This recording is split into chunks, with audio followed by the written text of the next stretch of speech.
Cut.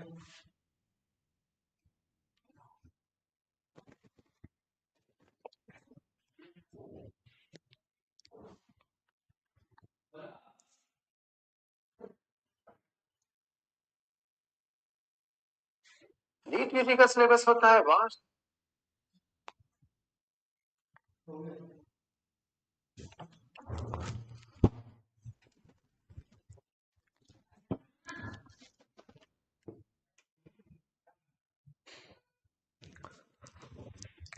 Good evening to all of you. सभी लोग live आ जाए, आपका क्लास स्टार्ट हो चुका है और आज का क्लास में हम लोग circulatory system, sorry respiratory system start कर रखे थे बच्चों। रिस्पायरेटरी सिस्टम की ह्यूमन रिस्पायरेटरी सिस्टम को स्टार्ट करेंगे, यानी मानव में जो श्वसन होता है वो कैसे होता है आज का क्लास में हम लोग जानेंगे। ठीक है बच्चों, तो जल्दी से सेशन को जुड़ जाइए, सेशन से जुड़ जाइए, उसके बाद हम लोग क्लासेस को स्टार्ट करेंगे और आज के क्लासेस में आपको बहुत कुछ सीखने को मिलेगा। और बच्चों कंफर्म कीजिए कि मेरा ऑडियो और वीडियो आप सभी तक प्रॉपर जा रहा है कि नहीं जा रहा है। मेरा ऑडियो और वीडियो आप सभी तक प्रॉपर जाना चाहिए, उसके बाद क्लासेज अपन स्टार्ट करेंगे और क्लासेज में कोई छोड़कर नहीं जाएगा क्योंकि बहुत ही इंपॉर्टेंट कॉन्सेप्ट आज मैं देने जा रहा हूं। ठीक है सर, रिस्पायरेटरी सिस्टम का ये लेक्चर नंबर दूसरा होगा। लेक्चर नंबर पहला में हम लोगों ने बहुत कुछ सीखा था बच्चों। आइए थोड़ा सा रिवीजन कर लेते हैं। ठीक है, हम लोग सर्कुलेटरी सिस्टम जो रिस्पायरेटरी सिस्टम जो स्टार्ट किए थे, सर्कुलेटरी क्यों बोला रहा है जी लगातार, क्योंकि सर्कुलेशन से लग रहा है ज्यादा लगा हो गया है ना, कोई बात नहीं। चलिए गुड इवनिंग। मेरा ऑडियो और वीडियो आप सभी तक प्रॉपर जा रहा है, एक बार कमेंट कर दो सारे बच्चे। मेरे साथ क्लास में आज रेशिमा, देव, ब्यूटी, आरुषि, मधु, रावण, कल्पना, गुप्ता, राहुल, ऑफिशियल, अभिषेक, पवन, रेशमी, राखी, रानी, यानी बहुत सारे बच्चे जुड़ चुके हैं क्लासेज में। क्लासेज में आज कोई डिस्टर्बेंस नहीं, आज क्लासेज में गर्दा गर्दा उड़ेगा। आपको लग रहा होगा सर आप आज विंटर क्लोथ नहीं पहन कर आए हैं, क्योंकि ऑफिस में थोड़ा सा जो है टेम्परेचर एसी का बढ़ा दिए, इसीलिए आज थोड़ा सा गर्मी का महसूस हो रहा है, इसीलिए बच्चों स्वेटर जो है जो जैकेट था उसे खोल कर पहना रहे। चलिए कोई बात नहीं, आज गर्दा गर्दा उड़ा देना है क्लास में, है ना। ठीक है, एक मिनट सर, ठंडी में हाफ ड्रेस, अरे वीडियो को शेयर करो, ड्रेस में क्या लेना देना है। ठीक है, आज का क्लास में इतना जबरदस्त आपको कॉन्सेप्ट दूंगा कि आपको दिमाग, आपके शरीर का जो ब्लड सर्कुलेशन है ना वो फास्ट हो जाएगा और आपका शरीर में भी जो है थोड़ा सा गर्मी आ जाएगा। ठीक है, तो वीडियो को शेयर करो, उसके बाद हम लोग आगे कंटिन्यू करेंगे, है ना बच्चों। वीडियो को लाइक एंड शेयर करेंगे सारे स्टूडेंट। आज के क्लासेस में, आज के लाइव सेशन में कम से कम मुझे 200 स्टूडेंट यूट्यूब पे चाहिए। एप्लीकेशन पे तो बार सारे बच्चे पढ़ाई करते हैं, एप्लीकेशन में बाद में भी पढ़ाई करते हैं, लेकिन लाइव सेशन में भी मुझे 200 स्टूडेंट चाहिए कम से कम। वीडियो को शेयर करो बच्चों, है ना, वीडियो को शेयर करो। तो आइए थोड़ा सा बात कर लेते हैं। हम लोग जो रिस्पायरेटरी सिस्टम स्टार्ट कर रखे थे, श्वसन तंत्र, जिसमें हम लोग बात किए थे कि आपके शरीर में ऊर्जा की आवश्यकता होती है, उसके लिए आप क्या करते हैं, ग्लूकोज का ब्रेकडाउन करवाते हैं और उससे एनर्जी का प्रोडक्शन करवाते हैं। दो प्रोसेस बताया था बच्चों, एरोबिक रिस्पायरेशन जो हम लोग में होता है बच्चों ऑक्सीजन के प्रेजेंस में। पेड़ पौधे में कौन सा रिस्पायरेशन होता है सर, एनारोबिक रिस्पायरेशन होता है। जनरली एरोबिक होता है, लेकिन कोई स्टीम हो गया, कोई स्टेम हो गया, उसके साथ साथ कोई ब्रांचेज हो गया, कोई पत्ता हो गया, वहां तक ऑक्सीजन की सप्लाई नहीं हो पा रहा है, उस केस में कौन सा रिस्पायरेशन होता है, एनारोबिक रिस्पायरेशन। ठीक है, ये चीज पिछली क्लासेस में हम आपको बताए थे। एरोबिक रिस्पायरेशन की बात करें तो जिसमें दो प्रोसेस आपको बताया गया था, दो साइकिल, कौन कौन जल्दी बोलो, ग्लाइकोलिसिस और क्रेब साइकिल। ग्लाइकोलिसिस में 2 एटीपी एनर्जी मिलता है और ग्लाइकोलिसिस में ग्लूकोज किसमें कन्वर्ट होता है, पायरुविक एसिड में कन्वर्ट होता है पिछली क्लासेस में। फिर पायरुविक एसिड क्रेब साइकिल में जाता है और क्रेब साइकिल में जाकर वो कितना एटीपी बनाता है, 36 एटीपी। तो आपसे क्वेश्चन पूछे कि एक ग्लूकोज मॉलिक्यूल टूटने पे आपके शरीर में कितना ऊर्जा की उत्पत्ति होता है, तो आपका राइट आंसर होना चाहिए 36 + 2 38 एटीपी ऊर्जा का प्रोडक्शन होता है, जो कि पिछली क्लासेस में हम आपको समझा चुके थे। ग्लूकोज से पायरुविक एसिड, पायरुविक एसिड से जो है वो आगे क्रेब साइकिल में हम लोग बात किए थे एसेटाइल कोएंजाइम ए में परिवर्तित हो जाता है। क्रेब साइकिल कहां पे होता है सर? क्रेब साइकिल माइटोकॉन्ड्रिया में होता है। साइटोप्लाज्मा में कौन सी साइकिल होता है? ग्लाइकोलिसिस साइटोप्लाज्मा में होता है, जिसे हम लोग कोशिका द्रव बोलते हैं। कोशिका द्रव में 2 एटीपी ऊर्जा मिलती है। ऊर्जा एटीपी क्या है sir? Adenosine triphosphate, currency of the cell, यानी आपके कोशिका का जो सिक्का है उसे हम लोग एटीपी बोलते हैं। ये सब चीज हमने पिछली क्लासेस में बारीकी से समझा था और आपको समझ में आया होगा। चलो यहां तक समझ में आया, यहां तक समझ में आया था पिछली क्लासेस में। आगे बढ़े, आगे बढ़े। Yes sir, 36 + 2 38 ATP. उसके साथ साथ कुछ और बहुत इंपॉर्टेंट टॉपिक रिस्पायरेटरी ऑर्गन की बात हुआ था। अलग अलग जंतु में जो रिस्पायरेशन होता है, जो श्वसन का क्रिया होता है, वो कैसे होता है। मनुष्य की बात करें तो फेफड़ा से, है ना। अमीबा की बात करें तो शरीर के त्वचा से, है ना बच्चों। उसी तरीका से बात किए पक्षी में भी फेफड़ा से होता है। ये चीज आपको बताए थे। कीट वगैरह में ट्रैकियल सिस्टम होता है। पिछली क्लासेज में ये सब चीज आपको बताया गया था।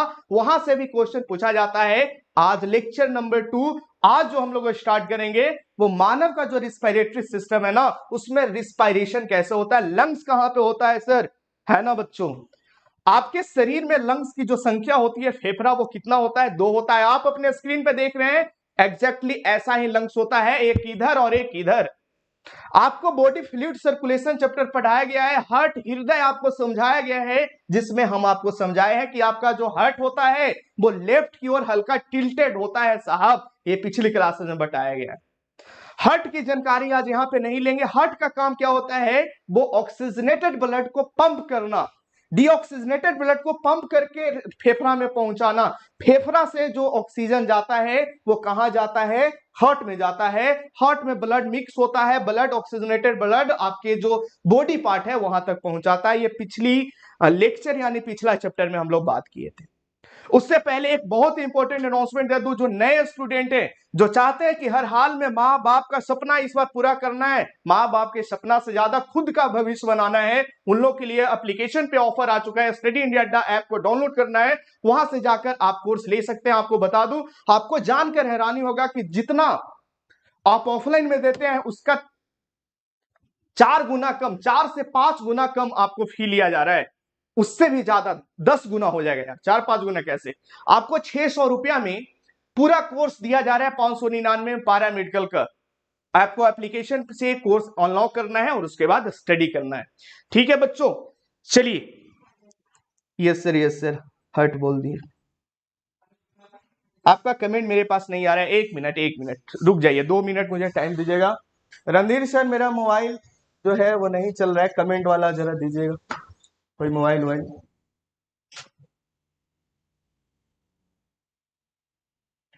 ठीक है बच्चों, आपका कमेंट आ रहा है। और एक चीज और बहुत इंपॉर्टेंट अनाउंसमेंट आपको कर देना चाहता हूं भाई, कि अभी जो कोर्स लेगा, ये सरस्वती पूजा का जो ऑफर चल रहा है ना, उसमें लूट लिया ना जो स्टूडेंट, उसको रैंकर्स बैच, सफलता बैच के साथ साथ सिलेक्शन गारंटी बैच का भी अनलॉक मिल जाएगा। इससे बड़ी बात क्या होगा? जो स्टूडेंट सोचेगा अच्छा हम सफलता बैच में एडमिशन लिए, सफलता बैच तो हम कंप्लीट करके चल ही रहे, हमको और फास्ट चलना है, उन लोग के लिए रैंकर्स बैच है। रैंकर्स बैच से वीडियो, ऑडियो जो है, वीडियो, पीडीएफ वगैरह जो टेस्ट वगैरह है उसको लीजिए और पार्टिसिपेट करके उसे मतलब टाइम से कंप्लीट कीजिए। तो इससे क्या फायदा होगा? आपका बैच में चैप्टर जो स्टार्ट होने वाला है वो पहले वाला बैच से आप चैप्टर पढ़ लिए, ठीक है। तो अब जो स्टार्ट होगा वो ज्यादा समझ में आएगा। ये चीज है बच्चों एप्लीकेशन का बेनिफिट। उसके साथ साथ एप्लीकेशन पे आप एक बार जुड़ जाइएगा तो आपको कहीं से भी ऐसा नहीं लगेगा कि हमारा जो पैसा लिया गया है वो वेस्ट हो गया, ठीक है। कहीं से भी उसकी गारंटी हम लेते हैं। अगर किसी भी स्टूडेंट को ऐसा लगता है तो हम ओपन बोल रहा हूं, यहां से पैसा आपको लौटा दिया जाए, ठीक है।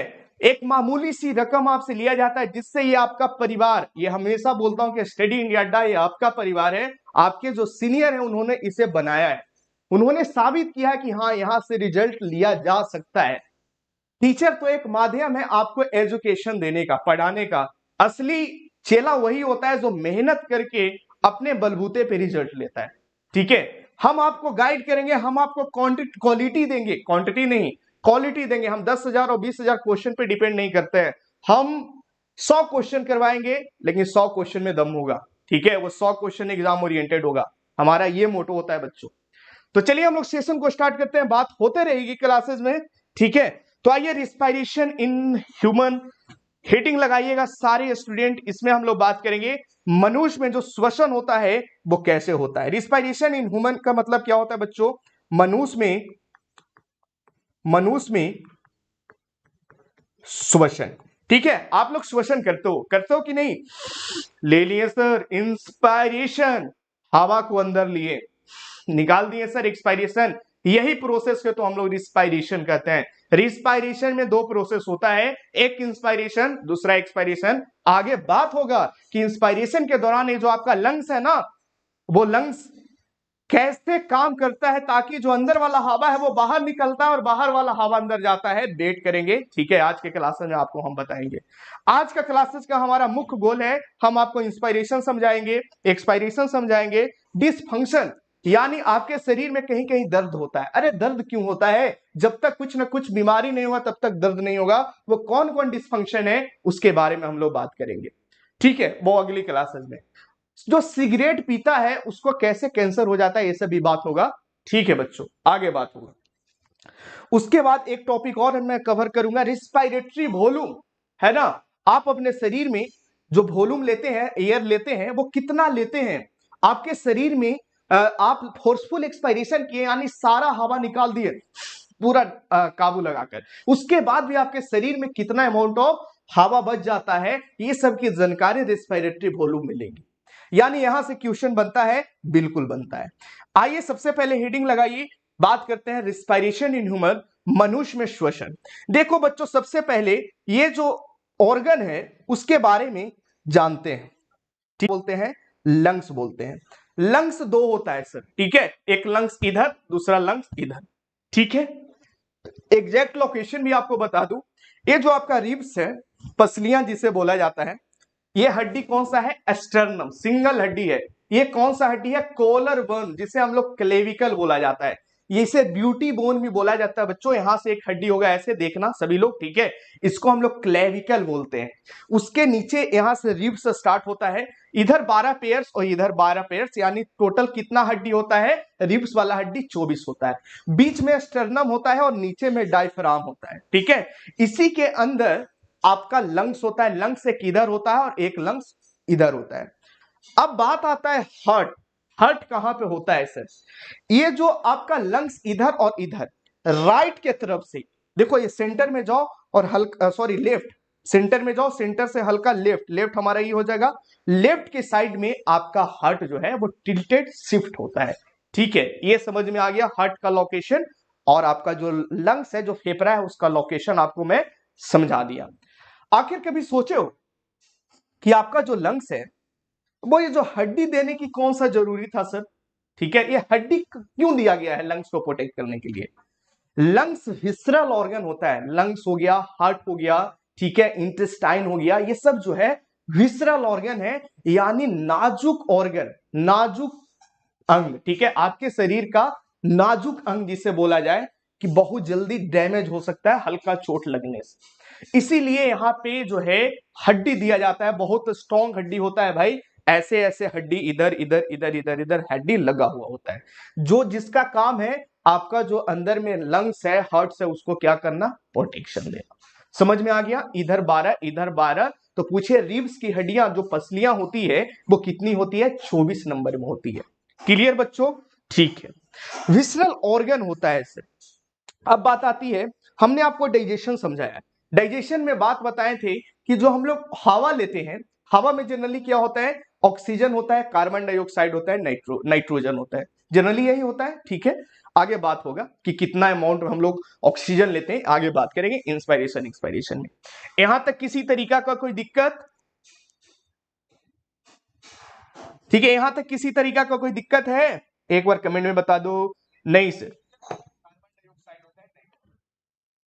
यहां तक किसी तरीका का कोई दिक्कत नहीं, आगे बढ़े? चलिए सर आगे बढ़ते हैं। यह बात आपको समझ में आ गया। अब देखो हमारा मुख्य उद्देश्य क्या है? हमारा मुख्य उद्देश्य है कि हवा को लेना और हवा को अंदर हवा जो हम लोग ले रहे हैं उसको कहां पहुंचाना? हवा को हम लोग हार्ट तक पहुंचाएंगे, ठीक है बच्चों। हमारा मुख्य उद्देश्य यही है। तो बात करते हैं कि हम लोग जो ऑक्सीजन लेते हैं या तो नाक से लेंगे, हवा या ऑक्सीजन समझिए, या तो नाक से लेंगे या तो हम लोग मुंह से लेंगे, ये दोनों चीज से लेंगे। ठीक है, एक फिगर मैं लेकर आना चाहता हूं स्क्रीन पे। ठीक है, उस फिगर की मदद से आपको समझाने का कोशिश करेंगे, एकदम मजे से समझ में आएगा। ठीक है, कहां गया, चलो डेस्कटॉप पे न्यू बैच में आ जाओ, साइंस में बायोलॉजी है ना जी, केमिस्ट्री कहाँ आ गया, बायोलॉजी में रिस्पिरेटरी सिस्टम। हाँ देखो, ये फिगर जो है ये ज्यादा बढ़िया है, ये वाला से समझते हैं।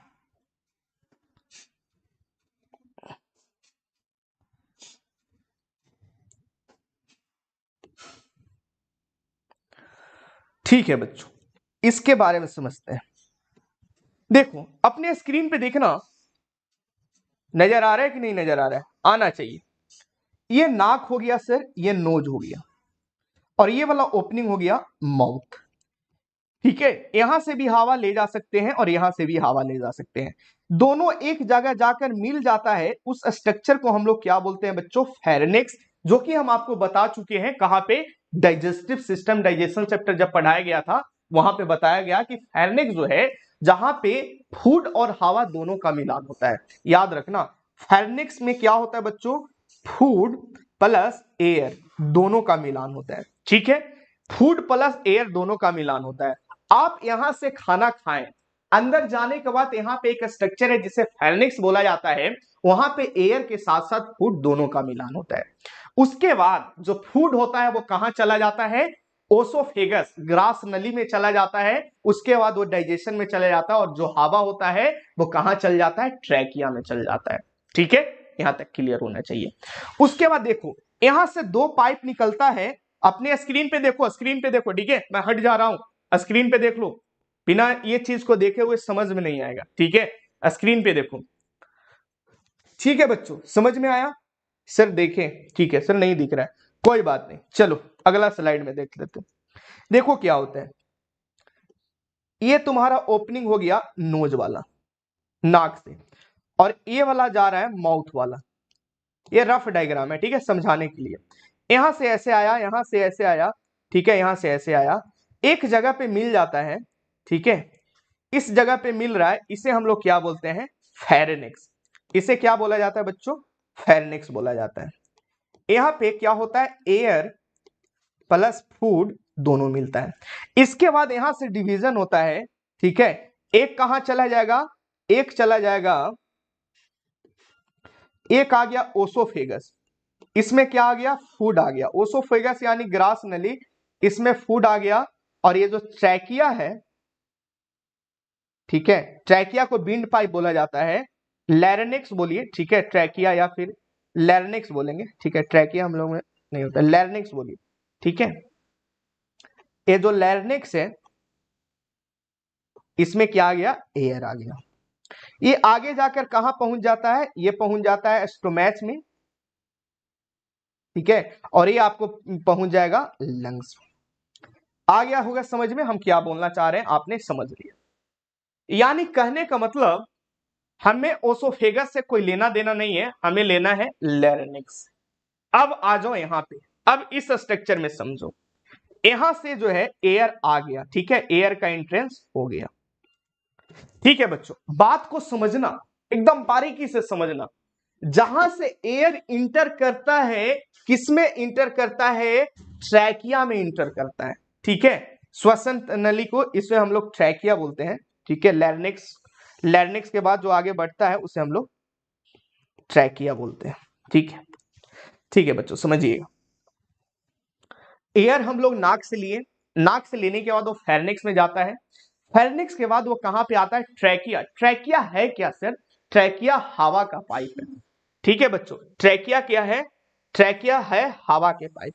ये जो स्ट्रक्चर है इसे हम लोग, ये कलर चलेगा, नहीं चलेगा, ये चलेगा, कौन कलर ले ले, चलिए ये कलर ले लीजिए। ये जो स्ट्रक्चर है इसे हम लोग ट्रैकिया बोलते हैं। ट्रैकिया क्या होता है, हवा पाइप। हवा नली बोलिए, पाइप मतलब हिंदी में नली। ठीक है, ये जो स्ट्रक्चर आपको नजर आ रहा है ये क्या हो गया बच्चों, ये ट्रैकिया हो गया। ट्रैकिया के मदद से आपका हवा जो है वो कहां जाता है, लंग्स में जाता है, ये याद रखना। ठीक है, ट्रैकिया को विंड पाइप बोला जाता है, हवा नली बोला जाता है। ये क्वेश्चन आपके एग्जाम में पूछा हुआ है, इसलिए मैं बोल रहा हूं ये स्टार पॉइंट हो गया। ठीक है, चलो तो अगला स्लाइड पे यहां पे लिख लेते हैं। एक स्ट्रक्चर हम आपको समझाएं, ट्रैकिया। ट्रैकिया को हम लोग विंड पाइप बोलते हैं। यहां से क्या होता है, एयर जो है इंटर करता है। ठीक है बच्चों, समझ में आ गया, एयर जो है वो इंटर करता है। बारीक एकदम क्लियर हो गया, ट्रैकिया की मदद से ट्रैकिया विंड पाइप होगी। एयर जब इंटर करता है तो ट्रैकिया के ऊपर एक स्ट्रक्चर होता है, उस स्ट्रक्चर को हम लोग इपिग्लोटिस बोलते हैं। क्या बोलते हैं इस स्ट्रक्चर को, इपिग्लोटिस। ठीक है, इपिग्लोटिस बोला जाता है। सर इपिग्लोटिस है क्या, ये एक तरह का ढक्कन है। ठीक है, कभी देखो हो हिचकी आता है, हिचकी इसीलिए आता है। इपिग्लोटिस जानते हो क्या काम करता है, जैसे फेर्निक्स में, तो अभी हम बताएं फेर्निक्स में एयर और भोजन दोनों है, आप खाना और आपका हवा फेर्निक्स में। तो उस दौरान कभी कभी जो भोजन है, ठीक है, उसका एक कण जो है वो इपिग्लोटिस में चला जाता है, यानी ट्रैकिया में जाने का कोशिश करता है। तो उस दौरान क्या होता है, हिचकी आने लगता है, सांस लेने में प्रॉब्लम होता है। ठीक है, इपिग्लोटिस का फंक्शन पूछे तो इपिग्लोटिस का मेन काम यही है कि जो भोजन है वो आपके शरीर में प्रवेश नहीं हो। ठीक है, इपिग्लोटिस का काम क्या हो, इपिग्लोटिस अगला पॉइंट लिखेंगे। इपिग्लोटिस क्या है, इपिग्लोटिस प्रिवेंट करता है, prevent food to enter into trachea. ठीक है, दो स्ट्रक्चर समझे। पहला ट्रैकिया, ट्रैकिया क्या है सर, हवा के नली विंड पाइप है। ठीक है, दूसरा स्ट्रक्चर इपिग्लोटिस। इपिग्लोटिस क्या है सर, वो जनरली ट्रैकिया के ऊपर में होता है सर। वो जैसे कोई खाना वगैरह है, खाना का मॉलिक्यूल, भोजन का, फूड का मॉलिक्यूल जो है, एटम्स जो है वो इस मतलब नहीं घुस पाए, उसको रोकने के लिए एक स्ट्रक्चर होता है, उसे हम लोग इपिग्लोटिस बोलते हैं। समझ में आ गया, बिल्कुल समझ में आ गया। आगे बात करते हैं अगला स्ट्रक्चर। इपिग्लोटिस के बाद जब नीचे जाइएगा बच्चों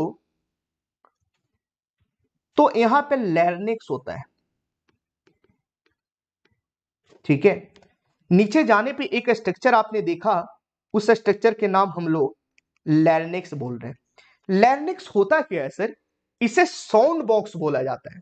ठीक है, गला जिसे हिंदी में बोला जाता है गला। ठीक है, इसे क्या बोलते हैं, साउंड बॉक्स। ये दोनों क्वेश्चन पूछा हुआ है साहब। ठीक है, साउंड बॉक्स किसे बोलते हैं, यानी आपके शरीर में जो आवाज का उत्पन्न करता है ना, वो लैरिंक्स करता है। ये गला जो है ना, लैरिंक्स, ये आवाज को उत्पन्न करता है। कभी फील करो, देखो अभी आप बोलो कुछ और यहां पे ऐसे ऐसे करो तो आपका आवाज लड़खड़ाएगा, क्योंकि आवाज कैसे निकलता है, लैरिंक्स के द्वारा। ठीक है बच्चों, याद रखिएगा दो तरह का साउंड होता है, एक लो पिच और दूसरा हाई पिच। ठीक है, तो गर्ल्स के केस में हाई पिच साउंड होता है, बहुत सुरीला, है ना, हाई पिच साउंड गर्ल्स का केस में। और बॉयज का जो हम लोग बोलते हैं वो फराटा बोलते हैं। देखो गर्ल्स का जो आवाज होता है वो थोड़ा सा सुरीला होता है। क्यों होता है, क्योंकि किसी भी साउंड का अगर पिच ज्यादा है, पिच ये सब क्या होता है सर, ये जब आपको राहुल सर फिजिक्स ले रहे हैं तो आपको जब साउंड चैप्टर पढ़ाएंगे तब वहां पे आपको बताएंगे, बस अभी याद रखिए। वॉइस का पिच जो होता है वो लो पिच होता है। ठीक है, ये चीज आपको समझ में आ गया। ठीक है, कोई बात नहीं, आपको ये पूरा पीडीएफ मिल जाएगा, पीडीएफ में बड़ा बड़ा दिखेगा। ठीक है, थोड़ा सा 360p कर ले, है ना, तो ज्यादा बढ़िया रहेगा। ठीक है सर हिंदी में भी पढ़ाइए ना, अरे हिंदी में चल रहा है, देखो हिंदी में तो समझा रहे हैं। ये देखो ये जो टर्म हम बोल रहे हैं ना, वो इंग्लिश में ही मिलेगा आपको बुक में। आप कॉलेज में भी जाइएगा तो आपको पिच ही दिखने को मिलेगा। ठीक है, साउंड की जगह साउंड ही लिखा हुआ रहेगा, ध्वनि कहीं कहीं रहेगा। ठीक है, क्योंकि अब ट्रेंड चेंज हो रहा है, बात को समझिए। अब बात करते हैं लैरिंक्स, जिसे गला बोलते हैं, साउंड बॉक्स हो गया। ठीक है, तो देखिए सबसे पहले इसको एपिग्लोटिस को ऊपर रख दीजिए, है ना, नंबरिंग गड़बड़ आ गया, रुको।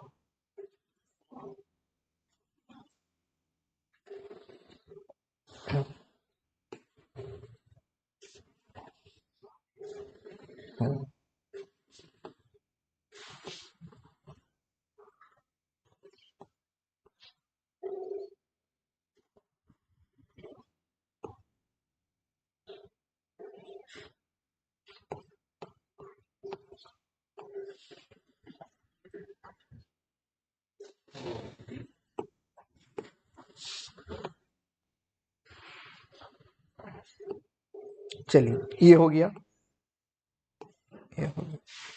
ठीक है, सबसे पहले जो ऑक्सीजन जो आपने हवा लिया वो सबसे पहले कहाँ आया, नाक से लिया, ठीक है, नाक से ले सकते हैं या फिर माउथ से ले सकते हैं। उसके बाद इपिग्लोटिस, फिर लैरिंक्स, फिर ट्रैकिया। अब ट्रैकिया के बाद वो ब्रोंकाइल्स के मदद से ब्रोंकस, ठीक है, सबसे पहले ब्रोंकस में जाता है, फिर ब्रोंकाइल्स होता है, बहुत सारा ब्रोंकाइल्स होता है, प्राइमरी, सेकेंडरी, टर्सरी, उतना डिटेल में आपको नहीं पढ़ना है। उसके बाद ब्रोंकाइल से होते होते वो कहां चला जाता है, अल्वोलाई में चला जाता है। आइए स्ट्रक्चर को देखते हैं कैसे आता है। ठीक है, यहां से एयर आना स्टार्ट हुआ, इपिग्लोटिस में गया, उसके बाद लैरिंक्स में आया यानी गला में आया, गला के बाद ये जो नली है उसे हम लोग ट्रैकिया बोलते हैं, ठीक है, ट्रैकिया बोलते हैं। उसके बाद इधर डिवाइड हो जाता है, एक इधर चला जाता है और दूसरा इधर चला जाता है, ठीक है। तो इधर आया, यहाँ पे स्ट्रक्चर है, उस स्ट्रक्चर को हम लोग ब्रोंकस बोलते हैं। ये जो स्ट्रक्चर है बच्चों, इसे हम लोग ब्रोंकस बोलते हैं, ठीक है, ब्रोंकस में आता है। और ये जो शाखा है देखो, अलग अलग एक डाली इधर, ऐसे ऐसे डाली निकला हुआ है, ये डाली को हम लोग बोलते हैं ब्रोंकाइल्स। क्या बोला जाता है सर, ब्रोंकाइल्स। उसके बाद सर ब्रोंकाइल से छोटे छोटे देखो गोल गोल जो है स्ट्रक्चर है, गोला टाइप के स्ट्रक्चर, इसे हम लोग एल्वोलाई बोलते हैं, ठीक है, एल्वोलाई बोलते हैं। आगे बात को समझते हैं इसमें। अब आगे आइए, यहाँ पे आपको याद रखने का चीज है, ये याद रखना साउंड बॉक्स किसे बोला जाता है, ये बहुत बार क्वेश्चन पूछा हुआ है, ठीक है। और इपिग्लोटिस बोलना, ये जो उल्टी वगैरह होता है, उल्टी नहीं, हिचकी वगैरह, उसके दौरान इपिग्लोटिस का फंक्शन होता है, जो हम आपको समझा दिए। ट्रैकिया को विंड पाइप बोलते हैं, ये भी क्वेश्चन पूछा जा चुका है, ठीक है, यहां तक समझ में आ गया। चलिए आगे आते हैं, अब कहां पे जाएगा, अब जो है वो कहां पे जाएगा, ब्रोंकस में।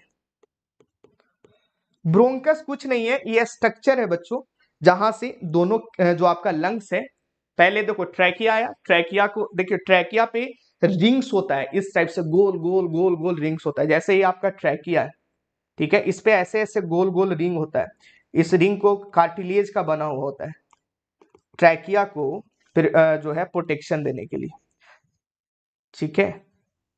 ये जो देखो ना, ये जो ट्रैकिया है, ये गला है आपका, ठीक है, यहाँ पे, यहाँ के बाद ऐसे ट्रैकिया आया, यहाँ पे देखो गोल गोल आपको नजर आएगा, ठीक है, ऐसे टाइप से। वो क्या करता है जनरली, जो आपका ट्रैकिया है, बीन पाइप है, हवा की नली है, उसको प्रोटेक्शन प्रोवाइड हो, इसीलिए कार्टिलेज का रिंग लगा हुआ होता है, ये क्वेश्चन पूछा जाता है, ठीक है।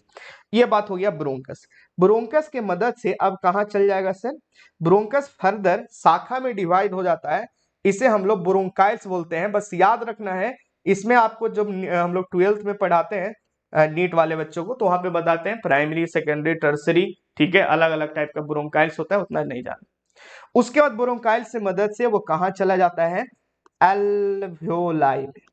ये सबसे इंपॉर्टेंट स्ट्रक्चर है अल्वोलाई, ठीक है बच्चों, अल्वोलाई जो है वो सबसे इंपॉर्टेंट स्ट्रक्चर है।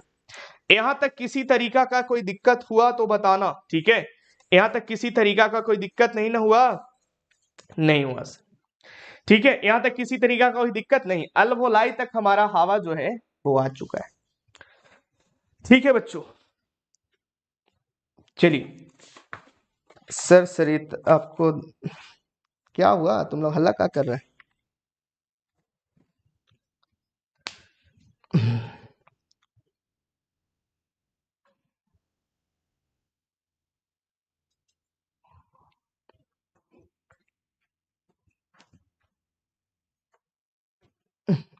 ठीक है, यानी अब जो है हमारा हवा जो है वो कहाँ आ गया, अल्वोलाई में आ गया, ठीक है सर। तो अल्वोलाई में जो O2 और CO2 आ गया, इसके बाद अल्वोलाई आपका क्या होता है, ये एयर सैक्स होता है, एयर सैक्स, सैक्स मतलब जानते हो ब्लाडर, ठीक है, स्टोरेज करने के लिए इसे एयर सैक्स भी बोला जाता है, एयर सैक्स बोला जाता है।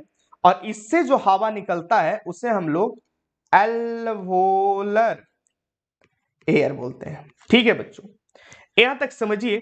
इसके बाद हाइला में एक स्ट्रक्चर होता है, उसके मदद से जो आपका धमनी है, धमनी के मदद से जाता है कि वेन के मदद से जाता है, वेन के मदद से जाता है, ठीक है, जो वेन है पल्मोनरी वेन है, उसके मदद से ये ब्लड जो है वो आर्टरीज के पास जाता है, ठीक है, हार्ट के पास जाता है, आर्टरीज के पास नहीं, हार्ट के पास जाता है, हार्ट के बाद से फिर वो बॉडी पार्ट्स के पास जाता है, उसके बाद फिर ये सर्कुलेशन, ये पूरा प्रोसेस जो है हार्ट वाला सर्कुलेशन वाला प्रोसेस, वो हम आपको कल पिछली लेक्चर में समझा चुके हैं, ठीक है, यहां तक समझ में आ गया। इसको हम एक डायग्राम की मदद से भी आपको समझा देंगे, टेंशन मत लीजिए। पिछला स्लाइड पे आइए, ठीक है बच्चों, ये आपने समझ लिया। थोड़ा सा हम लोग लंग्स के बारे में, थोड़ा सा उसका स्ट्रक्चर के बारे में जान लेते हैं। लंग्स जनरली नंबर में 2 होता है, ठीक है, उसके बाद लंग्स में डबल मेम्ब्रेन होता है, 2 लेयर होता है बच्चों। बाहर वाला लेयर को, बाहर वाला परत को हम लोग क्या बोलते हैं, प्यूलेरा, प्यूलेरा, ठीक है, और उसके बाद जो अंदर ये फ्लूइड होता है इसे प्यूलरल फ्लूइड बोला जाता है। कौन सा फ्लूइड, प्यूलरल फ्लूइड, ठीक है, इसमें बाहर वाला मेम्ब्रेन को प्यूलेरा बोलते हैं, बाहर वाला जो फ्लूइड होता है उसको हम लोग प्यूलेरल फ्लूइड बोलते हैं। एक बहुत इंपॉर्टेंट जो है क्वेश्चन पूछा जाता है, घेंघा रोग, ठीक है, तो याद रखना, अगला स्ट्रक्चर हम बताना चाह रहे हैं आपको, ठीक है, देखो यहाँ क्वेश्चन पूछा हुआ है, ये वाला नहीं होगा,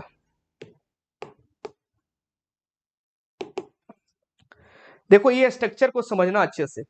यहां से 2 चीज हम आपको सिखा रहे हैं, हेडिंग लगाइएगा। एक गोइटर बीमारी होता है जिसे घेंघा बोला जाता है, घेंघा रोग, घेंघा रोग, इसमें रिस्पॉन्सिबल कौन सा ग्लैंड होता है ये भी पूछा जाता है। थायराइड ग्लैंड का डिसफंक्शन, यानी थायराइड ग्लैंड आपके शरीर में अगर प्रॉपर काम नहीं करे तो उसके लेकर जो बीमारी उत्पन्न होता है उसे हम लोग घेंघा रोग बोलते हैं। ये जो आपका गला है ना, यहाँ पे देखो, यहाँ पे एग्जैक्ट लैरिंक्स ये हो गया गला, उसके नीचे एक ग्लैंड होता है, देखो एकदम स्क्रीन पे देखना, ठीक है, थायराइड ग्लैंड, और उसके नीचे ये जो हो गया ट्रैकिया हो गया, ट्रैकिया को विंड पाइप भी बोला जाता है, ठीक है, और ये रिंग जो है इसे हम लोग कार्टिलेजनस रिंग बोलते हैं,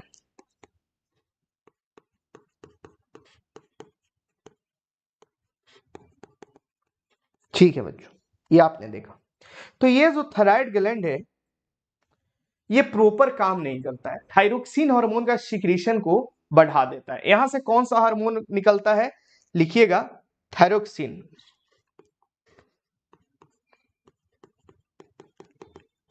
थायरोक्सिन हार्मोन, इसका सिक्रेशन को बढ़ाता नहीं है, इसका सिक्रेशन थायरोक्सिन हार्मोन का जो लेवल है उस लेवल को घटा देता है, यानी लेवल घट जाता है।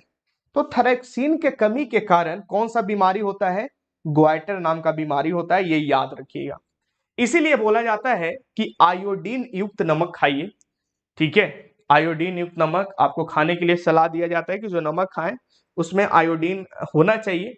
आयोडीन जो होता है वो थायराइड ग्लैंड को स्टिमुलेट करता है और जो आपका थायरोक्सिन का लेवल होना चाहिए उसे मेंटेन रखता है। ये बात आपको समझ में आ गया। पहला बीमारी इस चैप्टर का हम आपको बता चुके हैं, घेंघा रोग, ठीक।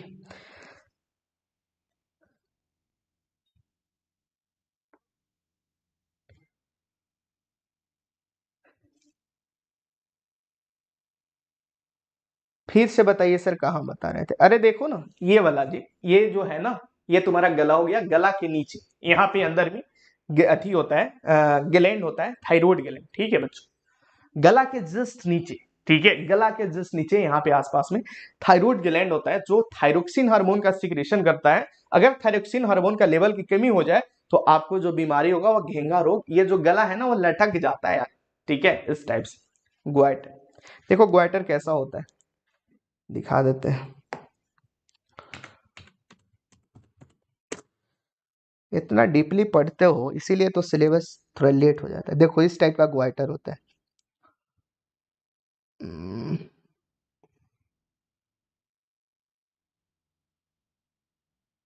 हम्म,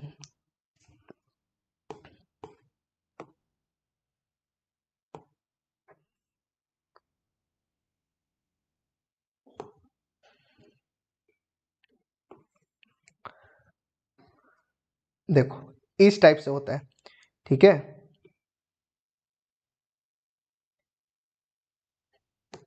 इस टाइप से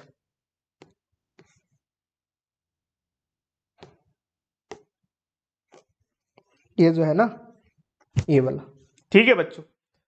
चलिए ठीक है, हम देखें। अब आ गया, हमने समझ लिया, क्या आपको बता दिए, ये थायराइड आपको समझा दिए, ट्रैकिया समझ गए, bronchus bronchioles alveoli pleura pleura fluid आपने समझ लिया, ठीक है। आइए थोड़ा सा इसे डायग्राम की मदद से समझ लेते हैं, ठीक है। इंस्पायरेशन स्टार्ट करने से पहले इसे थोड़ा सा समझ लेते हैं अच्छा से, फ्लो की मदद से, तब आपको और अच्छे से समझ में आएगा, है ना। तो सबसे पहले आपने देखा नोज या माउथ से हवा लिए, ठीक है। इसके बाद ये हवा कहां पहुंचा, इसके बाद ये हवा जो है वो पहुंचता है सर फेरेनिक्स में, ठीक है। फेरेनिक्स के बाद ये हवा कहां पहुंचता है सर, इपिग्लोटिस,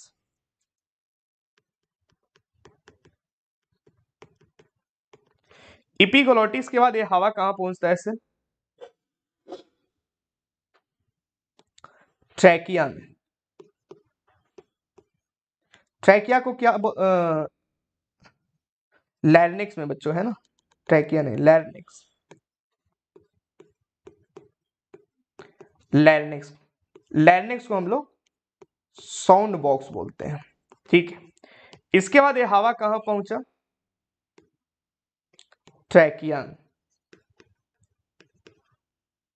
ट्रैकिया को हम लोग क्या बोलते हैं बच्चों, विंड पाइप बोलते हैं।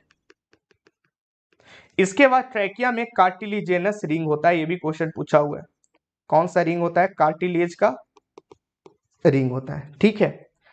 तो इस टाइप से कर लेंगे। उसके बाद कहां पहुंचा, ट्रैकिया के बाद ब्रोंकस में जाता है सर, ब्रोंकस के बाद सर ब्रोंकाइल में जाता है, ठीक है।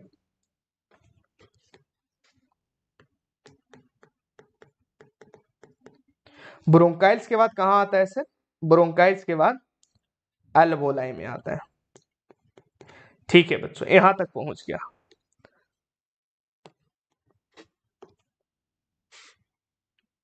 ये पूरा प्रोसेस है जो आपको ये टेबल से याद रखना है, ठीक है। ब्रोंकाइल कैसा स्ट्रक्चर होता है, सर्कुलर स्ट्रक्चर होता है, ठीक है, गोलाकार होता है,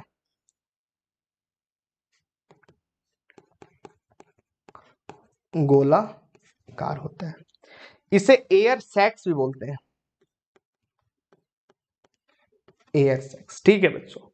तो अब अल्वोलाई से हवा कहां जाता है, हार्ट के पास जाता है, एक ओपनिंग होता है, उस ओपनिंग को हम लोग क्या बोलते हैं, हाइलम, ठीक है। अब यहां से हवा जो है, अगला स्ट्रक्चर इसे थोड़ा सा चेंज कर लेते हैं, ठीक है। ये जो आपका दिल है, अब इस दिल में जाता है, ठीक है। यहाँ पे एक स्ट्रक्चर होता है, उस स्ट्रक्चर को हाइलम बोलते हैं। हाइलम ओपनिंग है जनरली बच्चों, ठीक है, जिससे आपका जो वेन हो गया, आर्टरीज हो गया, ये सब जो है वो हाइलम के द्वारा हार्ट लंग्स में प्रवेश करता है, ठीक है। ये ओपनिंग कहाँ पे होता है, हाइलम लंग्स में होता है। कहाँ पे होता है सर, देखो यहाँ पे होगा, यहाँ पे आसपास में। और ये क्या है सर, ये जो हल्का राइट में जो टिल्टेड है, ये स्ट्रक्चर आपका हार्ट है, ठीक है बच्चों। ये चीज आपने समझा, ठीक है। यहां तक कोई दिक्कत नहीं, दिक्कत। अब आगे जो प्रोसेस होगा वो आपका हार्ट करेगा, ठीक है। अब जो आपका ऑक्सीजनेटेड ब्लड जो है वो कौन उसका आगे काम करेगा, वो हार्ट करेगा, ठीक है। यहां तक समझ में आया, आगे बढ़े।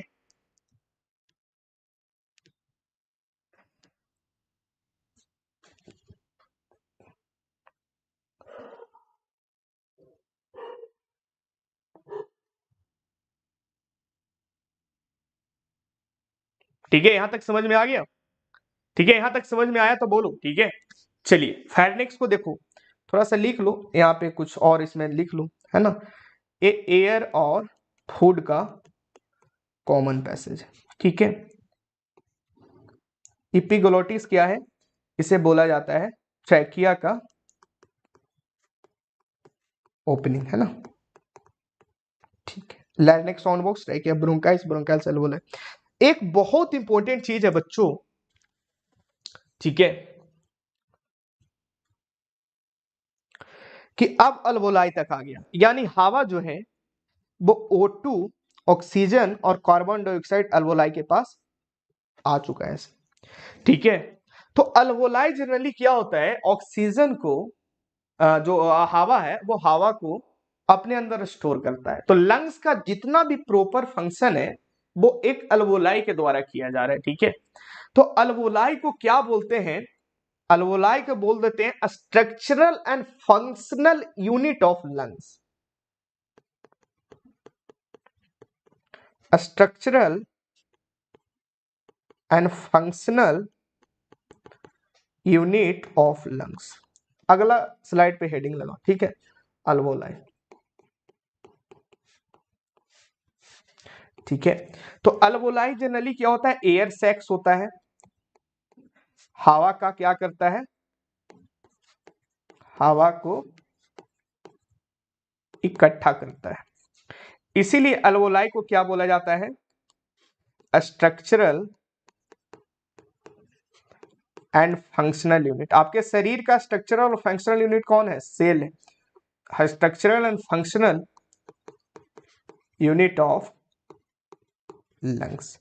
इसका नंबर कितना होता है सर? 300 मिलियन। ठीक है, एवरेज बता रहा हूं, एवरेज जो होता है 300 मिलियन इसका नंबर होता है। ठीक है बच्चों, यहां तक समझ में आया?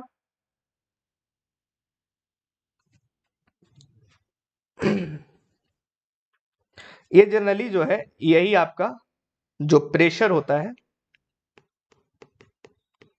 उसको कंट्रोल करता है। हार्ट में जो ब्लड भेजना है, हार्ट में जो ऑक्सीजन भेजना है, वो कितना प्रेशर से भेजना है, वो अल्वोलाई जनरली कंट्रोल करता है। यानी लंग्स का जितने भी फंक्शन है वो अल्वोलाई के द्वारा कंट्रोल किया जाता है। इसलिए अल्वोलाई को structural and functional unit of lungs बोला जाता है। ये क्वेश्चन पूछा हुआ है, रचनात्मक और क्रियात्मक इकाई। हिंदी में क्या होता है बच्चों? रचनात्मक और क्रियात्मक इकाई। फेफड़ा का रचनात्मक और क्रियात्मक इकाई किसे बोला जाता है? अल्वोलाई को बोला जाता है। ठीक है, यहां तक समझ में आया? यहां तक अगर समझ में आ गया तो कुछ हम पीडीएफ आपको यहाँ पे दे देना चाहते हैं बच्चों। ठीक है, उसके बाद अगला जो टॉपिक है वो हम स्टार्ट करेंगे। अगला कौन सा टॉपिक है? Inspiration expiration. ठीक है, चलो यहां तक समझ में आया ना? ये डायग्राम में सारा कुछ आपको समझ में आ गया होगा। लो पीडीएफ पढ़ लेना, जो कुछ हम समझाएं वो कुछ इसमें दिया हुआ है। कहां से? यहां से। ठीक है जी, अब हम पढ़ के नहीं समझाएंगे, इतना टाइम नहीं है। ठीक है, पढ़ लेना, सारा कुछ इसमें लिखा हुआ है, सारा कुछ समझ में आ जाएगा। ठीक है, पीडीएफ कहाँ पे मिलेगा? एप्लीकेशन पे सारा कुछ लिखा हुआ है, टोटल चीज। एक भी चीज जो है पॉइंट, एक भी पॉइंट आपको ऐसा नहीं लगेगा कि सर क्लास में नहीं बताएं। सारा पॉइंट आपको डिस्कशन में क्लास में कर दिया हूं, इसीलिए इसे एक बार आप लोग पीडीएफ मिलेगा तो पढ़ लीजिएगा, और जो लिखना चाहते हैं वो लिख लीजिएगा। देखो सारा कुछ जो है हम आपको हिंदी में समझाएं सारा कुछ, और पीडीएफ भी जो दिया हुआ है वो टोटल हिंदी में। अब देखो यहाँ पे हम डिक्टेट करेंगे तो टाइम लगेगा, एक ही चीज को हमेशा डिक्टेट करवाने में आपका टाइम वेस्ट होगा, और कोई बात नहीं है। ये सब सारा कुछ हम आपको बता चुके हैं। ठीक है, कि मानव श्वसन में संबंधित नोज, लंग्स, ट्रैकिया, फेफड़ा, ब्रोंकस वगैरह। ठीक है, लैरिंक्स को लंग्स में पहुंचता है, लैरिंक्स में। ठीक है, अगर ये सब सारा कुछ पढ़ लेना। ठीक है बच्चों, कार्टिलेज का शेप कैसा होता है? सी शेप स्ट्रक्चर है, ट्रैकिया को मजबूत करता है। ठीक है, थ्रोइड ग्लैंड होता है, जैसे ट्रॉक्सिन हार्मोन, ट्रॉक्सिन के कमी के कारण ग्वाइटर बीमारी होता है। ठीक है सर, एक और दे देते हैं, ये हो चुका है। इसके बाद ये भी पढ़ लिए, है ना, आगे चल के अल्वोलाई के बारे में, अल्वोलाई शेयर ये भी पढ़ लिए। ठीक है, इसके बाद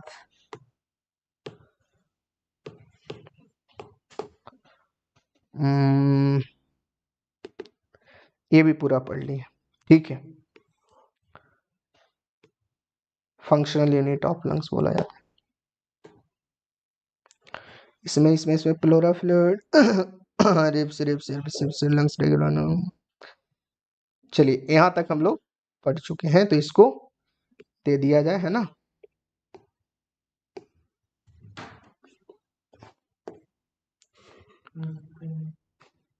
क्या है सोचा है आप लोग ग्रीन टी पीते हो? देखो बच्चों, हम जो पीते हैं ना वो ग्रीन टी पीते हैं, है ना। लोग चाय पीते नहीं है, तो कोई इसको दे देते हैं।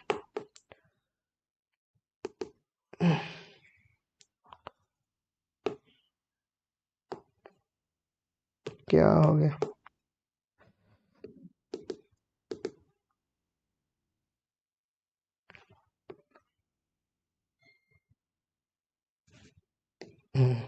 अब हुआ सही। इसे पढ़ लीजिएगा, ठीक है। देखो इसको डिक्टेट कर देते हैं। लंग्स में बहुत सारे अल्वोलाई होता है, जिसका नंबर कितना होता है? 300 मिलियन होता है, ठीक है। दोनों लंग्स मिलाकर देखा जाए तो 300 मिलियन होता है, ठीक है बच्चों। इसे structural and functional unit of lungs कहा जाता है। क्यों बोला जाता है बता चुके हैं। अल्वोलाई द्वारा लंग्स के पीछ क्षेत्र वृद्धि होती है, जिससे गैस में विनियम से मदद मिलती है। लंग्स के बाहर जो आवरण होता है, बाहर वाला जो लेयर होता है, जैसे ये लंग्स हुआ, ठीक है। इसमें जो ये वाला बाहर वाला लेयर हुआ, इसे हम लोग क्या बोलते हैं? प्लूरा बोलते हैं। और ये जो फ्लूइड है, इसे प्लूरल फ्लूइड बोला जाता है, ठीक है। ये आपको बताया हुआ है। प्लूरल फ्लूइड क्या होता है? जनरली लंग्स को सुरक्षा प्रोवाइड करता है। जाहिर सी बात है, फेफड़ा के बाहर में फ्लूइड है, ठीक है। उस बाहर में फ्लूइड का काम क्या होगा? एक तरह से सेल वॉल का काम कर रहा है ना। तो सेल वॉल का काम कर रहा है, तो सुरक्षा प्रोवाइड करता है। अगर प्लूरा का कमी हो जाए, ठीक है, प्लूरा में कमी नहीं, संक्रमण हो जाता है, तो उस बीमारी को प्यूलोरोसी बोला जाता है, ठीक है। जनरली इसमें चेस्ट वगैरह जो है वो थोड़ा सा पेन भी करता है। लंग्स के नीचे वाला स्ट्रक्चर, यहाँ पे एक हड्डी होता है, उसे हम लोग डायफ्राम बोलते हैं। ये लचीला और मजबूत संरचना पाई जाती है, ठीक है। लो इसको जरा पढ़ो तुम लोग, है ना। इसे पढ़ लो, इसको जरा एक बार पढ़ो, ठीक है। 1 मिनट का टाइम दे रहे हैं, पढ़ो। उसके बाद अगला स्ट्रक्चर पे बात करते हैं।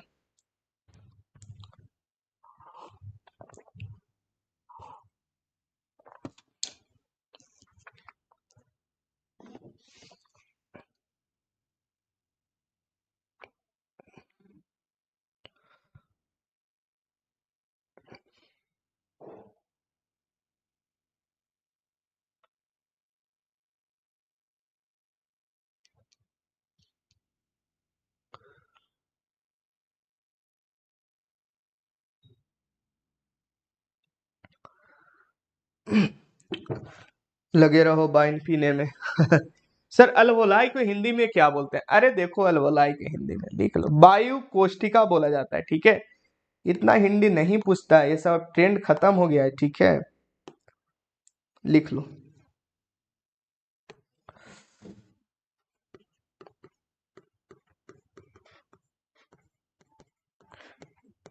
वायु कोष्ठिका क्यों बोला जाता है सर? क्योंकि यहाँ पे वायु स्टोर होता है, वायु का स्टोरेज, ठीक है बच्चों। क्लियर है? 300 मिलियन जो लिखे हैं क्या है?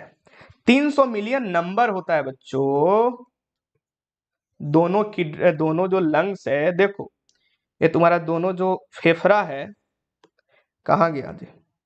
ये फेफड़ा में ये छोटा छोटा स्ट्रक्चर जो है, इसी को तो हम लोग वायु कोष्ठिका बोलते हैं, अल्वोलाई बोलते हैं। ये अल्वोलाई का नंबर कितना होता है? 300 मिलियन होता है,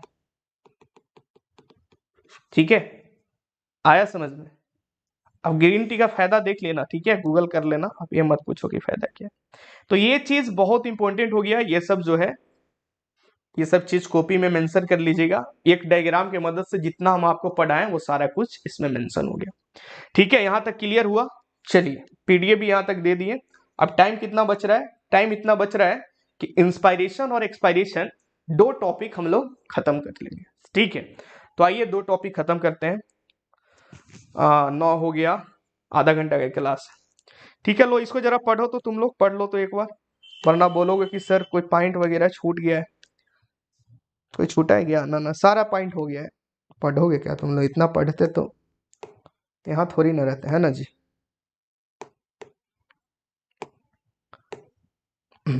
तो अगला जो है हमारा हेडिंग है इंस्पायरेशन। अब बच्चों समझिएगा, इंस्पायरेशन, इंस्पायरेशन, इंस्पायर का मतलब क्या होता है? हवा को अंदर कैसे लेना। ठीक है, हवा को अंदर लेना, उसी को तो इंस्पायर कहते हैं।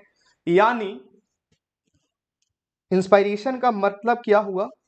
वायु को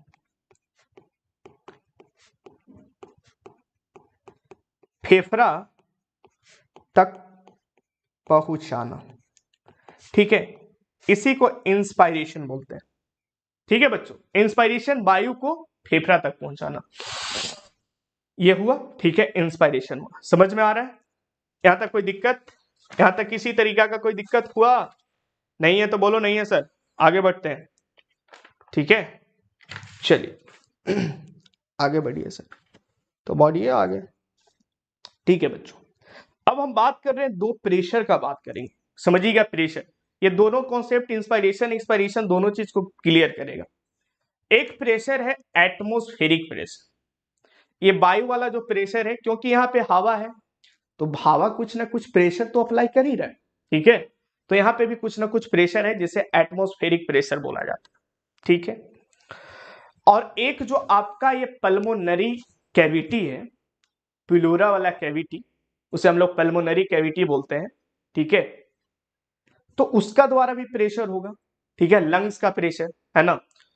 दो चीज बनाइएगा बच्चों, देखो एक चीज बताना, कभी कोई चीज का फ्लो कैसे होता है, आपको मैथ में भी फिजिक्स में भी पढ़ाए होंगे कि हाई प्रेशर से लो प्रेशर कोई चीज फ्लो होता है। हाई प्रेशर से लो प्रेशर कोई चीज फ्लो होता है। ठीक है, तो सर हमको क्या करना है? इंस्पायरेशन, इंस्पायरेशन के केस में हमको हवा बाहर से फेफड़ा तक ले जाना है। तो जाहिर सी बात है कि बाहर वाला जो प्रेशर होगा वो ज्यादा होगा, और जो लंग्स वाला प्रेशर होगा वो कम होगा। दो चीज और लिख लीजिएगा। ठीक है, पहला समझना, एक टर्म यूज करेंगे एटमॉस्फेरिक प्रेशर, एटमॉस्फेरिक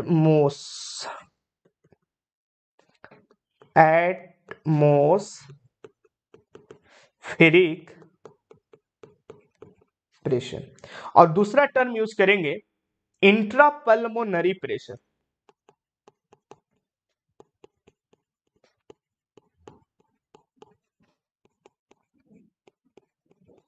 प्रेशर मतलब दाब। ठीक है बच्चों,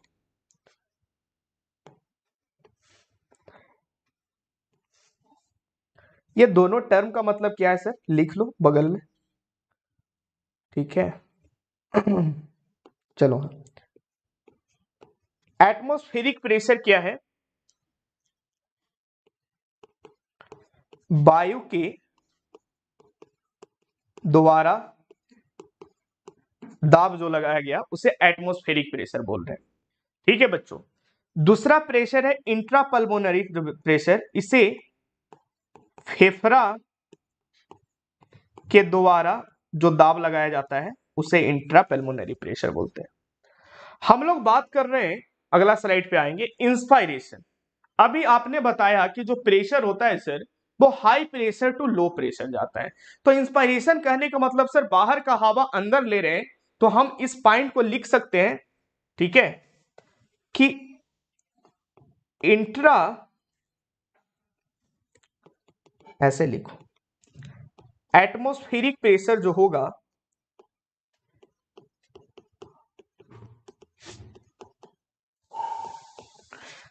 ज्यादा होगा sir as comparison to intrapulmonary.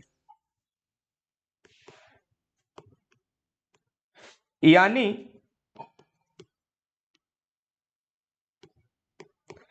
फेफड़ा का जो दाब होगा उससे ज्यादा क्या होगा? वायु का दाब।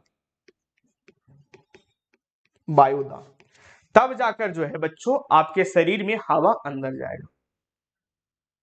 अब आपके पास समस्या आता है कि वायु का जो दाब है वो तो सेम रहेगा सर, लेकिन फेफड़ा का दाब को कम कैसे किया जाए। ठीक है, फेफड़ा में जो दाब है, लंग्स के द्वारा जो प्रेशर बनाया जा रहा है, उस प्रेशर को आखिर कम कैसे करेंगे सर, तब जाकर तो इंस्पायर करेंगे, तब जाकर तो हवा लेंगे। ठीक है, आगे बात होगा कि 1 मिनट में हम लोग कितना रिस्पिरेटरी रेट होता है, उस चीज आगे बात करेंगे, टेंशन मत लो, अभी मत पूछो। ठीक है सर, समझ में नहीं आ रहा है।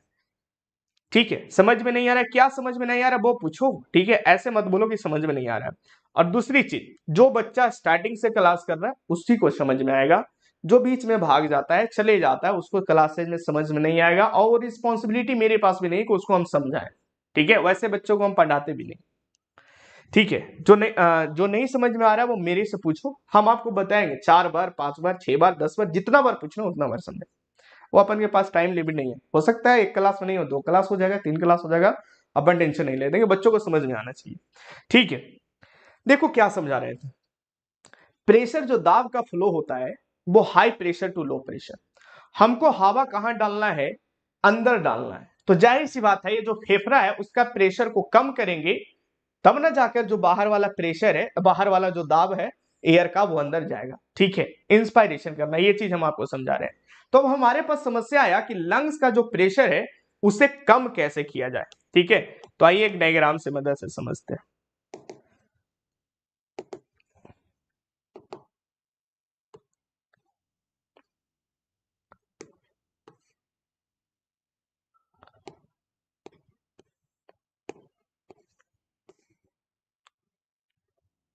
ठीक है बच्चों, इस डायग्राम से मदद से समझिए। यहां पे स्ट्रक्चर है, उस स्ट्रक्चर को हम लोग क्या बोलते हैं, डायफ्राम। पीला कलर का जो स्ट्रक्चर है इसे हम लोग डायफ्राम बोलते हैं। और इधर जो है ये जो ऐसे ऐसे जुड़ा हुआ है, ये किस चीज का सपोर्ट है, ये रिब्स है। ठीक है, रिब्स मतलब पसली, ऐसे ऐसे ऐसे ऐसे जो रिब्स लगा हुआ रिब्स। ठीक है, इधर भी रिब्स, और ये जो है डायफ्राम। इंस्पायरेशन के दौरान क्या होता है, वायु अंदर जब लेते हैं तो हमको जो लंग्स का प्रेशर है,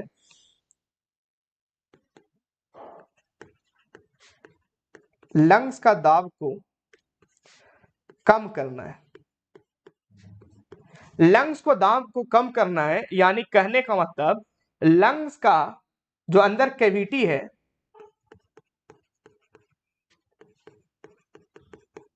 कैविटी मतलब जो अंदर जगह है। ठीक है, कैविटी मतलब जगह।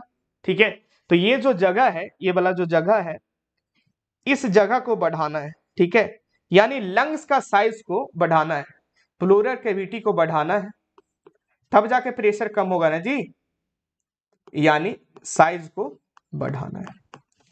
तो देखो क्या होता है, इस दौरान क्या होता है, जो आपका डायफ्राम होता है, जब आप इंस्पायर करते हैं, हवा को अंदर खींचते हैं, तो उस दौरान डायफ्राम जो होता है वो क्या होता है, कॉन्ट्रैक्ट करता है। कॉन्ट्रैक्ट कहने का मतलब ये जो डायफ्राम है देखो, तो ये हल्का नीचे की ओर शिफ्ट होता है। ठीक है, कॉन्ट्रैक्ट करता है। उसी तरीका से रिब्स जो है वो इस साइड हल्का खींचता है।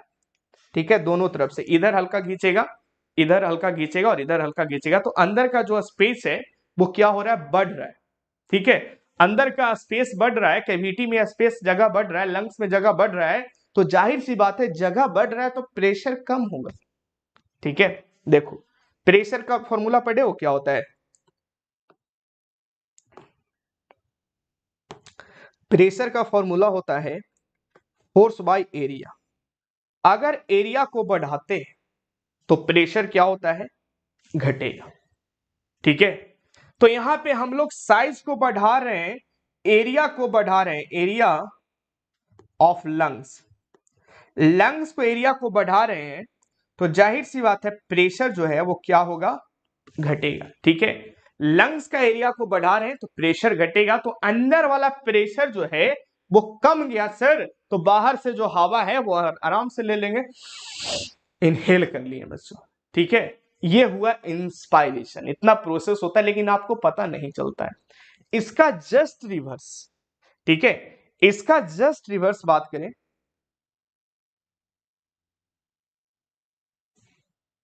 ठीक है, यहां तक समझ में आया? ठीक है सर, फोर्स बाय एरिया। इसका जस्ट रिवर्स बात करते हैं, एक्सपायरेशन। एक्सपायरेशन का केस क्या होता है, अब समझो, अब तुम लोग बोलो, ठीक है, एक्सपायरेशन में क्या लिखेंगे? एक्सपायरेशन में लिखिए सर कि लंग्स का जो प्रेशर है उसको बढ़ा दीजिए सर, ठीक है, और वायु का प्रेशर कम रहेगा, ठीक है, तब जाकर एक्सपायरेशन होगा, ठीक है। यानी वायु का जितना प्रेशर है उससे प्रेशर को बढ़ा देंगे। अभी प्रेशर को कम कर रहे थे फेफड़ा में, अब प्रेशर को बढ़ा रहे हैं फेफड़ा में, ठीक है। तो बढ़ाने के लिए क्या करेंगे सर? अभी आपने बताया pressure is equal to force by area होता है, यानी एरिया को घटाएंगे तो प्रेशर को बढ़ाएंगे। तो हमको क्या करना है? लंग्स का प्रेशर अब बढ़ाना है, तो एरिया को क्या करना है बच्चों? घटाना है। आया समझ में? अब एरिया को घटाना है। 2 बार वीडियो जरूर देख लेना, अगर नहीं समझ में आ रहा है तो 2 बार देख लेना, ठीक है, कोई दिक्कत की बात नहीं है, आपको एकदम जरूर समझ में आएगा, क्योंकि पता होना चाहिए, बार बार देखने से कोई चीज जो है वो समझ में आता है। अब हम लोग समझते हैं एक्सपायरेशन। एक्सपायरेशन कहने का मतलब सर, अंदर का जो प्रेशर है, लंग्स का प्रेशर जो है, एलपी मतलब लंग्स प्रेशर, ठीक है, लंग्स प्रेशर को बढ़ाना है। लंग्स प्रेशर बढ़ाने के लिए लंग्स का एरिया को कम करना है। लंग्स को एरिया कम करेंगे कैसे? ये जो डायफ्राम है बच्चों, अब डायफ्राम को क्या करेंगे? रिलैक्स करेंगे ऊपर की ओर, ठीक है, और ये जो इधर से जो प्रेशर लगा रहा है रिब्स के द्वारा, इसे इंटरकोस्टल प्रेशर बोला जाता है, रिंग्स के द्वारा, जो रिब्स के द्वारा लगाया जाता है। तो इस केस में क्या होगा? डायफ्राम को क्या करेंगे? रिलैक्स्ड करेंगे, ठीक है, डायफ्राम को रिलैक्स करेंगे। यानी कहने का मतलब अब एरिया जो है सर लंग्स का वो कमेगा, तो लंग्स का प्रेशर है वो बढ़ेगा, तो अंदर से जो वायु है वो बाहर निकल जाएगा, ठीक है, क्योंकि अंदर का प्रेशर, लंग्स का प्रेशर जो है वो ज्यादा हो गया। ये हो गया एक्सपायरेशन। तो ये दोनों मेथड आपको समझ में आ गया होगा बच्चों, ठीक है। कुछ नहीं है, फिर से हम आपको बता देते हैं, ठीक है। चलो इसका भी समरी दे देते हैं, तुम लोग इतना, चलो बॉक्स बनाओ, ठीक है, बॉक्स बनाओ, 2 बॉक्स बनाओ।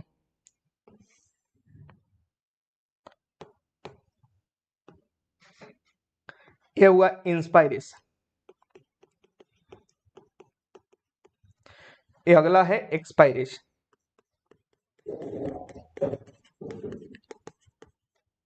इंस्पायरेशन में क्या होता है सर? हवा को,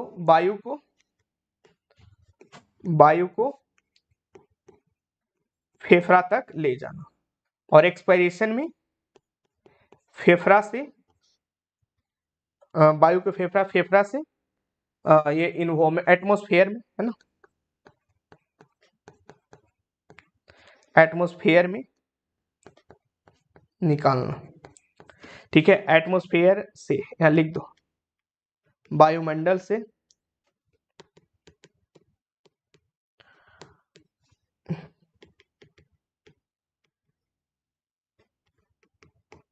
एटमॉस्फेयर से वायु को फेफड़ा में ले। तो इंस्पायरेशन के केस में क्या बताएं बच्चों, बात को समझिएगा।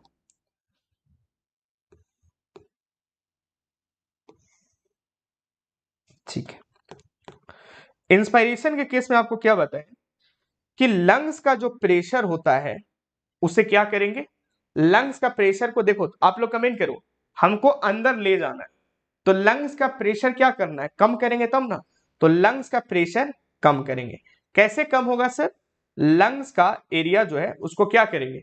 बढ़ा देंगे, ठीक है, बढ़ाने के लिए डायफ्राम को कॉन्ट्रैक्ट करेंगे, ठीक है, रिब्स और स्टेरनम को रेज करेंगे। चलो इतना याद रखो बस, ठीक है। उसी तरीका से एक्सपायरेशन की बात करें तो एक्सपायरेशन में क्या होता है? अब हमको बाहर निकालना है, तो लंग्स का प्रेशर जो है वो बढ़ा देंगे। कैसे बढ़ेगा सर? लंग्स का एरिया को कम कर देंगे, ठीक है बच्चों। कुछ नहीं है सर, ये क्या लिख रहे हैं सर, अभी बताएं, pressure is inversely proportional to area, pressure को बढ़ाइएगा तो एरिया घटेगा, ये आपको फिजिक्स में पढ़ाया गया है। तो यहाँ पे लिख लो, दो चीज लिख लो। एलपी का मतलब क्या है, कुछ बच्चा कंफ्यूज रहेगा, एलपी क्या है सर? एलपी जो है फेफड़ा का दाब, ठीक है। एलए क्या है, एलए जो है वायुमंडलीय सॉरी एरिया है ना,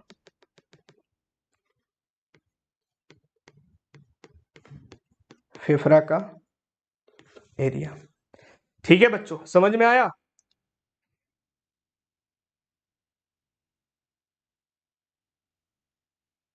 समझ में आया? ठीक है सर, समझ में आ गया। ठीक है बच्चों, आगे आ जाओ। डिस्फंक्शन से पहले हम कुछ आपको बताना चाहते हैं, ठीक है। देखो एक चीज और लिख लो यहाँ पे, इंस्पायरेशन एक्सपायरेशन में एक चीज छूट गया, अरे कहाँ चला गया, इतना क्या बन गया। हाँ। ठीक है, एक्सपायरेशन में एक चीज लिखना, क्या लिखेंगे एक्सपायरेशन में, एक पॉइंट और यहाँ पे लिख देते हैं, देखो क्या लिखना है। जो अंदर वायु जाता है वो कितना जाता है, O2 जो जाता है बच्चों वो 21% जाता है, ठीक है। CO2 जो जाता है वो 0.03% जाता है, उसके साथ साथ नाइट्रोजन जो है वो 78% जाता है। जो कुछ वायुमंडल में प्रेजेंट है वो सारा कुछ आप इनहेल कर लेते हैं, अंदर ले जाते हैं। अच्छा चाहिए, एक्सपायरेशन में हो गया क्या, देखो हेडिंग गलती लग गया, कोई बात नहीं, पहले इंस्पायरेशन में लिखो, इंस्पायरेशन O2 का कितना ले जाते हैं, 21% वायुमंडल में जो प्रेजेंट है। कार्बन डाइऑक्साइड 0.03%, ठीक है। नाइट्रोजन 78%। निकलता कितना है सर, निकलता है ऑक्सीजन जो है वो 16 से, अरे यार 16%, 17% लिखो ना, 16 से 17% है ना।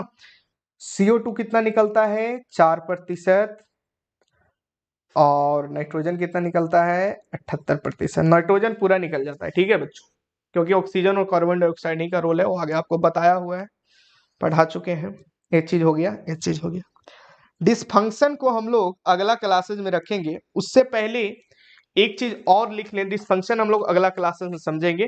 रिस्पायरेटरी रेट, अगला हेडिंग लगा लो, एक टॉपिक जो है वो हेडिंग लगा लो, रेस्पायरेटरी रेट।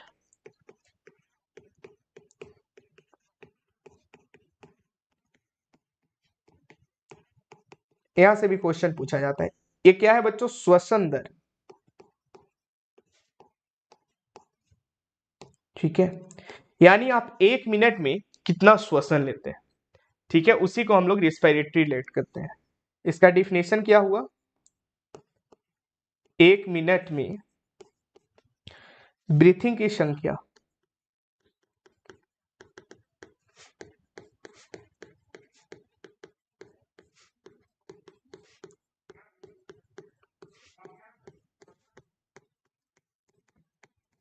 ठीक है। 1 मिनट में आप कितना बार इंस्पायर कर रहे हो और कितना बार एक्सपायर कर रहे हो, इसी को हम लोग क्या बोलते हैं, श्वसन दर बोलते हैं, ठीक है बच्चों।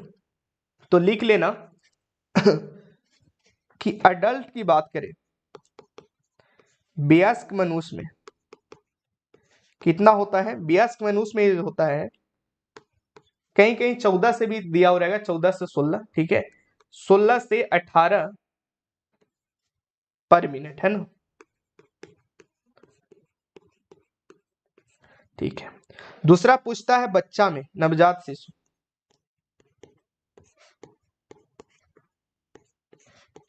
नवजात शिशु में 29 से 32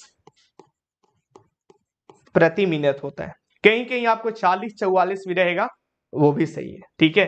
कोई कोई बुक में आपको जो है 40-44 दिया हुआ रहता है, वो भी सही है, गलत मत करना, ठीक है। आया समझ में यहां तक? ठीक है बच्चों, नवजात शिशु रिस्पायरेशन रेट जो होता है वो बढ़ता है। बढ़ेगा कब सर? देखो बता देते हैं, इसमें लिख लो। जो श्वसन का दर है वो बढ़ता है, ठीक है, इंक्रीजेज। कौन कौन केस में इंक्रीज करेगा? पहला केस जो है आपको फीवर लगा हुआ है, तो उस केस में श्वसन का दर बढ़ता है। आपको गुस्सा आ रहा है, आप डर गए, ठीक है, गुस्सा आ गया। कोई बच्चा जो है बहुत जल्दी उत्तेजित हो जाता है, उत्तेजना, ठीक है, उत्तेजना की स्थिति हो गया, इस केस में बढ़ता है। या फिर आपके ब्लड में, खून में CO2 का लेवल बढ़ जाए, आपके खून में क्या हो, CO2 का लेवल बढ़ जाए, इस केस में भी क्या होता है बच्चों, इस केस में भी आपका रिस्पायरेटरी रेट जो है वो बढ़ जाता है, ठीक है, ये याद रखना। एक और पूछा जाता है,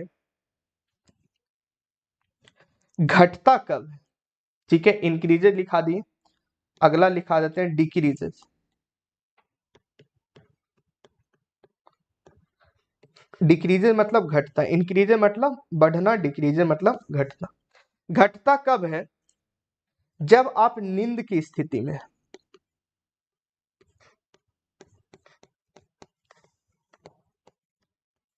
नींद की स्थिति में क्या होता है, रिस्पायरेशन रेट जो होता है वो घट जाता है, ठीक है बच्चों।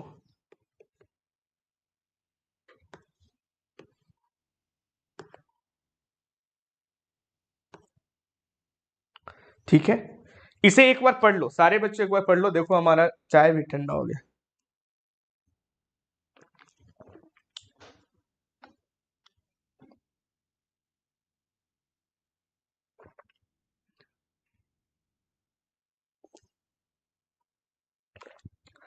ये स्लाइड से क्वेश्चन पूछा जा सकता है, याद रखना, बहुत इंपॉर्टेंट है।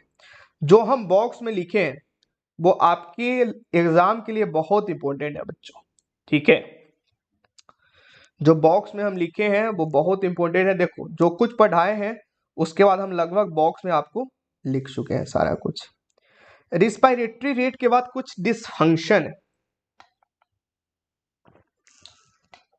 डिसफंक्शन कल पढ़ोगे क्या, आज ही पढ़ा दे?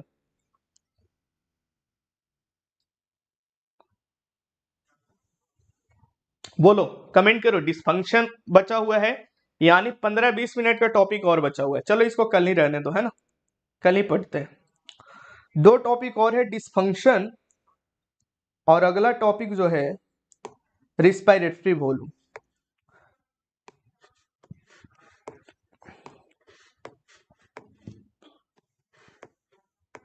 क्या बोलते हो जनता, बताओ यार, मुझे तो लग रहा है खत्म कर देना चाहिए। क्लासेस का मतलब होता है जब तक 1.5 घंटा का क्लासेस नहीं चले तब तक मजा ही नहीं आता। 1.5 घंटा का क्लासेस अभी नहीं हुआ है, 15 मिनट दोगे टाइम, 15 मिनट अगर टाइम दोगे तो खत्म कर देंगे भाई, ठीक है। कल सर, अब कल सर, देखो यार, ये वीडियो को फिर से देख लेना, 2 बार कम से कम देख लेना सारे बच्चे, आराम से खोल के 2 बार एकदम मजे से देखना, हर एक चीज समझ में आएगा, इसका गारंटी हम ले रहे हैं। इतना डीपली, इतना आपको अच्छे तरीका से समझाया गया है डायग्राम के मदद से। अगर अभी भी नहीं समझ में आता है तो बार बार देखिए चीजों को, बार बार पढ़िए, जो कुछ बोला जा रहा है उस चीज को गेन करने का कोशिश कीजिए। अल्टीमेटली समझना आप ही को है, अल्टीमेटली एग्जाम आप ही को देना है, ठीक है। हम आपको समझा सकते हैं, कोई भी डाउट होता है आप पूछिए, अगले क्लासेस में पूछिए, ठीक है। तो डाउट कौन पूछेगा? जो पढ़ के आएगा वही ना पूछेगा, जो सिर्फ वीडियो देखेगा वो डाउट कैसे पूछेगा, ठीक है। सर अब कल भी छोड़ दीजिए, बच्चे लोग को भूखा है, ठीक है। तो अब हम लोग कल जो है वो कल बात करेंगे। 2 टॉपिक हमारा बच चुका है, एक डिसफंक्शन, दूसरा रिस्पायरेटरी वॉल्यूम। रिस्पायरेटरी वॉल्यूम में बात होगा tidal volume, inspiratory reserve volume, expiratory reserve volume, ये सब अगली क्लासेस में रहने दो, ठीक है। तो आज के लिए बस इतना ही, ठीक है। इसके बाद आप यहाँ पे आए और प्यारा सा क्लासेस किए, ठीक है, उसके लिए थैंक यू, ठीक है,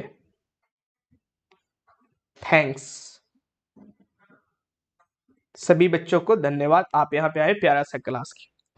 ठीक है बच्चों, तो good night to all of you. आपको बता दो, आप अगर कोर्स लेना चाहते हैं पीडीएफ के लिए, स्टडी इंडिया ऐप डाउनलोड कर लीजिएगा सारे बच्चे। जो नए बच्चे हैं उनको बता दूं, यहाँ पे पीडीएफ मिल जाता है स्टडी इंडिया अड्डा ऐप। और क्या नया बैच है एक सफलता बैच, इसमें ज्वाइन करने के लिए ऐप से भी पेमेंट करके आप ज्वाइन कर सकते हैं, या फिर 85 44 61 53 52।